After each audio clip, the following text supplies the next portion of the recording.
Hello. Blind Pew here. If anyone out there is receiving my transmissions, you may recall from my last thrilling transmission, link on screen, to that. Now, that in this, my latest transmission, I'm turning my attention back to the ancient alien ruins. As you join me, and my chief of engineering, Ben Gunn, and the work experience boy, Osvaldo Parsons, if he has even bothered getting on board this time, we are en route to a newly discovered ancient alien ruin. It is said to have a completely new structure, much larger than the others. It is situated here, in System Sinuf, TPN-FB44-0 Planet CD1. And, as I arrive here, has only been discovered today by Commanders Robbie Jr. and Klanger.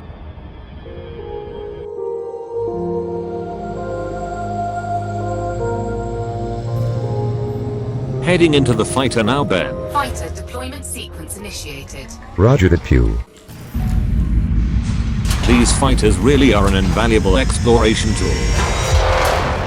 Fighter deployed. One can scout the terrain much faster. I use the tape pad due to its extra longevity. Nearly there. I'm picking up an unresolved signal ahead, Ben. I'm some way behind Pew. We will be there soon. A Commander Casture. And, from the looks of it, quite a few more commanders are already here.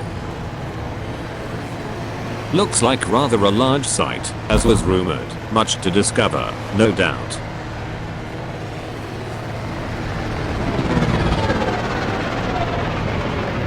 Well, would you look at that? It is a completely different layout. Some familiar aspects, but overall, quite different.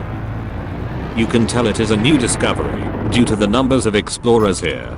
Commander Emperor Glory, excellent. Who else do we have? Commander Lemsko, sterling. Commander Ab, superb. Commander Rui, first rate.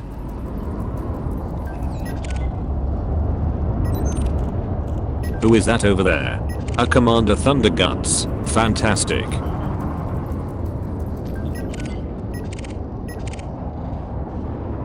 And newly arrived just now, from the look of it, Commander Paddledge, amazing. So many explorers, that we will soon have these ancient ruins figured out. Who needs ram tab? Docking now, Ben. Then get us down to the surface. We need to take a look at this. Fighter docking sequence initiated. Okay, Pew. We will begin the descent as soon as you are on board.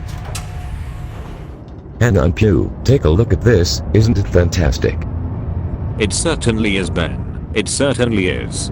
Get us down there. And we are down. Superb. Right, I'll head into the SRV.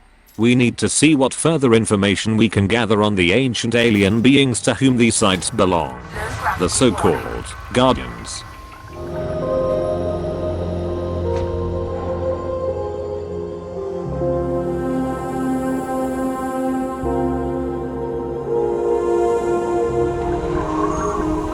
With the low-lying red sun in the distance, this site has an unusual, rather majestic feel to it.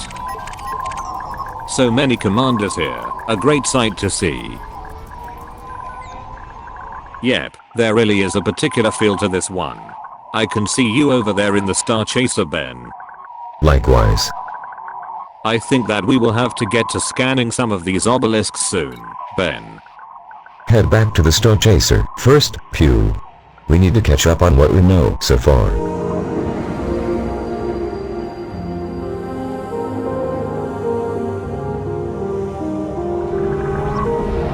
That sounds somewhat intriguing, Ben. I'm on my way. So, what is it then, Ben? Before we get into all that obelisk scanning, again, I thought it would be useful to recap on what has been discovered about the alien beings that, we assume, created these sites, the Guardians. Much has been learned from the obelisk scanned at other sites. We need to recap. Agreed. Give me the information, Ben. It is all here in the ship computer banks. Let me hit play. There. Biologically, regarding the Guardians' anatomy and physiology, they weren't that different to us. Their morphology was bipedal, although they were generally taller and more slender than the average human. Their skin tone was red.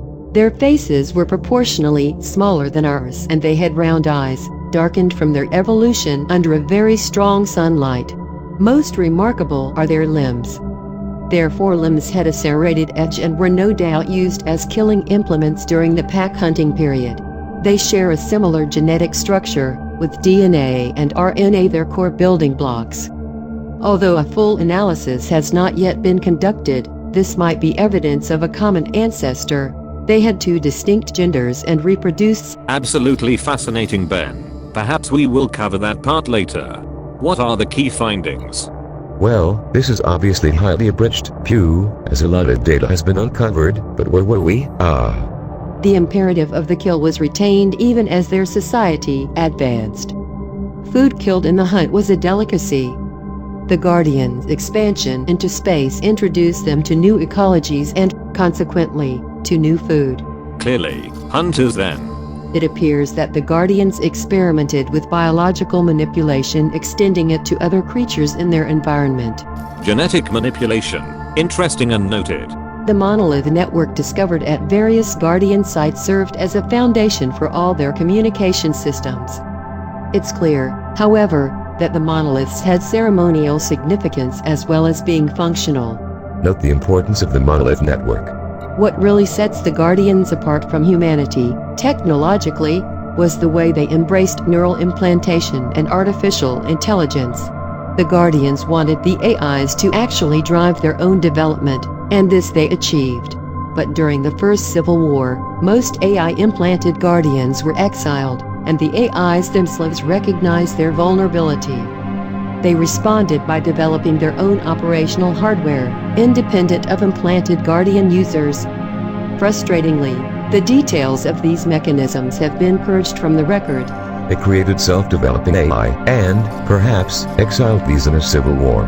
Noted. There is evidence of a genetic break along the north-south divide, and of redder skin among the northern clans, suggesting a racial element to the division. Biological warfare quickly established as the weapon of choice for the Guardians. There are references to some kind of foe or adversary. Combined with the devastation seen at a number of sites, it indicates the Guardians may not have been the cause of their own demise. Though several civil wars did not help. The war raged for over 100 years, and Guardian populations fell dramatically during this time. Eventually, one of the competing forces triumphed, but by that point, all the Guardians other than those who had been exiled a century earlier were dying. An unknown foe, potentially leading to their destruction. I call that worrying. I agree. Who or what could that be? Anyway, it seems that two further ancient alien ruin sites have been discovered on the other side of this same planet. And those two sites are right next to each other. We need to take a look. Agreed.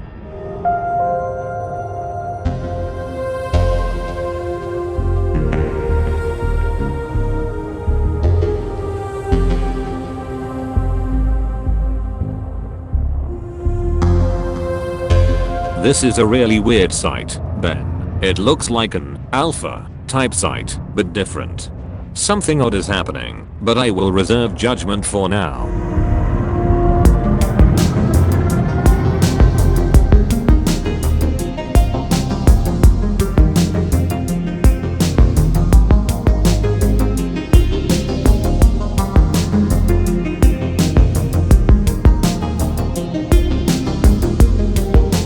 Right next door we have this beta type site.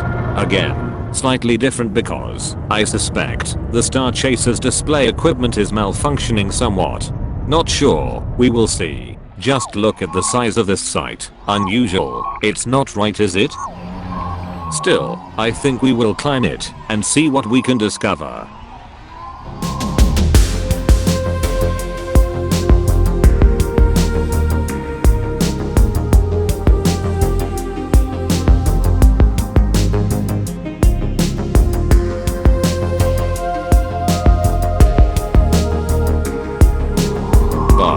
So, you see what I have to put up with? Whilst I attempt to sort out the Star Chaser and the SRV display equipment, I will end this transmission. I highly recommend a visit to this planet and its 3 ancient ruins. Perhaps I'll see you there. Incidentally, thanks to Commander Ashlyn Foster and a number of other commanders who wanted to remain anonymous for their support for future transmission. Good luck, commanders, and I'll see you out there.